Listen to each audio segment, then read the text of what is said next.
Hello Mark, I'm Allison, and my student number is 33. Today I'm going to read a speech, Why the Best Hire Might Not Have the Perfect Resume, given by Regina Hartley, and I'm sophomore. Regina Hartley, Why the Best Hire Might Not Have the Perfect Resume. Your company launches a search for an open position. The applications start rolling in, and the qualified candidates are identified. Now, the choosing begins. Person A, Ivy League, 4.0, flawless resume, great recommendations, all the right stuff. Person B, stay school, fair amount of job hopping, and odd jobs like cashier and singing waitress. But remember, both are qualified, so I ask you, who are you going to pick? My colleagues and I created very official terms to describe two distinct categories of candidates. We call A, the silver spoon, the one who clearly had advantages and was destined for success. And we call B, the scrapper, the one who had to fight against tremendous odds to get to the same point. You just heard the Human Resources Director refer to people as silver spoons and scrappers. Laughter. Which is not exactly politically correct and sounds a bit judgmental. But before my human resources certification gets revoked, laughter. Let me explain. A resume tells a story, and over the years, I've learned something about people whose experiences read like a patchwork quilt. That makes me stop and fully consider them before tossing their resumes away. A series of odd jobs may indicate inconsistency, lack of focus, unpredictability, or it may signal a committed struggle against obstacles. At the very least, the scrapper deserves an interview. To be clear, I don't hold anything against the silver spoon. Getting into and graduating from an elite university takes a lot of hard work and sacrifice.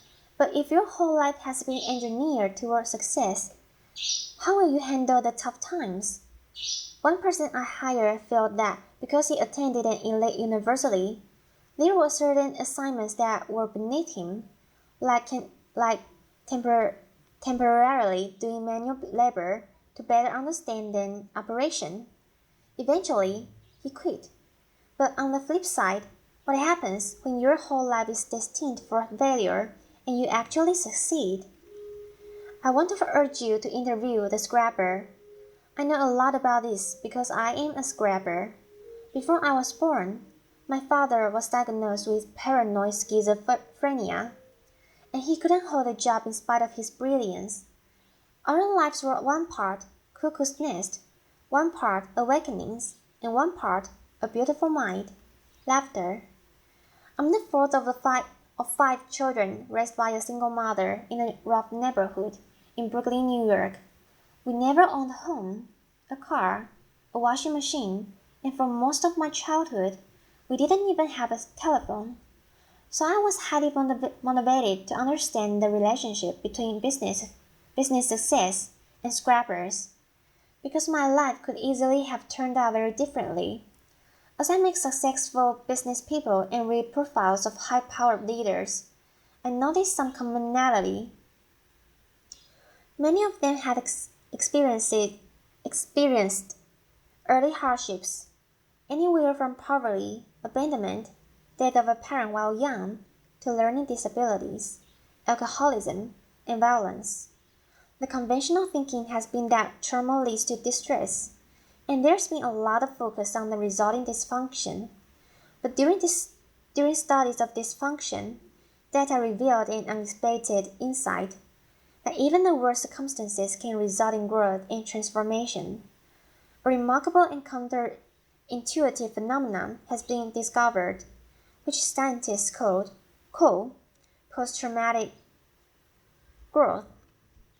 In one study designed to measure the effects of diversity on children at risk, among a subset of 698 children who experienced the most severe and extreme conditions, 41 grew up to lead healthy, successful, and productive lives. In spite of everything and against tremendous odds, they succeeded. 1/3. Take this resume. This guy's parents gave him up for adoption. He never finishes college. He job hops quite a bit, goes on a sojourn to India for a year, and to top it off, he has dyslexia. Would you hire this guy? His name is Steve Jobs. In a study of the world's most highly successful entrepreneurs, it turns out a disproportionate number have dyslexia. In the US, 35% of the entrepreneurs studied had dyslexia. What's remarkable, among those entrepreneurs who experienced post-traumatic growth, they now view their learning disability as a desirable difficulty which provided them an advantage because they became better listeners and paid greater attention to detail. They don't think they are who they are in spite of adversity. They know they are who they are because of adversity. They embrace their trauma and hardships as key elements of who they've become, and know that without those experiences, they might not have developed the muscle and grit required to become successful. One of my colleagues had his life completely upended as a result of the Chinese Cultural Revolution in 1966. At age 13, his parents were relocated to the countryside. The schools were closed and he was left alone in Beijing to fend for himself until 16. He got a job in a clothing factory, but instead of accepting his fate, he made a resolution that he would continue his formal education. 11 years later, when the political landscape changed, he heard about a highly selective university admissions test. He had 3 months to learn the entire curriculum of middle and high school. So, every day, he came home from the factory, took a nap, studied until 4 a.m., went back to work and repeated his cycle every day for 3 months. He did it. He succeeded. His commitment to his education was unwavering, and he never lost hope. Today, he holds a master's degree, and his daughters each have degrees from Cornell and Harvard.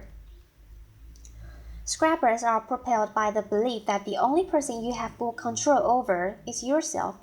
When things don't turn out well, scrappers ask, what can I do differently to create a better result? Scrappers have a sense of purpose that prevents them from giving up on themselves. Kind of like you've survived poverty, a crazy father and several muggings. You figure. Business challenges.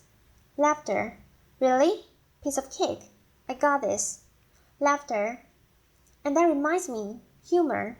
Scrappers know that humor gets you through the tough times, and laughter helps you change your perspective. And finally, there are relationships. People who overcome adversity don't do it alone.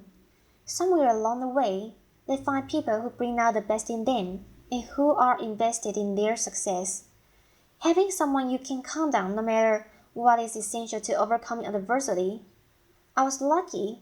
In my first job after college, I didn't have a car, so I carpooled across 2 bridges with the woman who was the president's assistant. She watched me work and encouraged me to focus on my future and not dwell on my past. Along the way, I've met many people who provided me brutally honest feedback, advice, and mentorship. These people don't mind that I once worked as a singing waitress to help pay for college. Laughter. I'll leave you with one final valuable insight. Companies that are committed to diversity and inclusive practices tend to support scrappers and outperform their peers. According to Diversity Inc., a study of their top 50 companies for diversity outperformed the S&P 500 by 25%.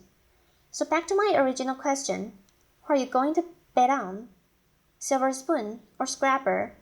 I say choose the underestimated contender, whose secret weapons are passion and purpose. Hire the scrapper. Applause. Thank you, Mark.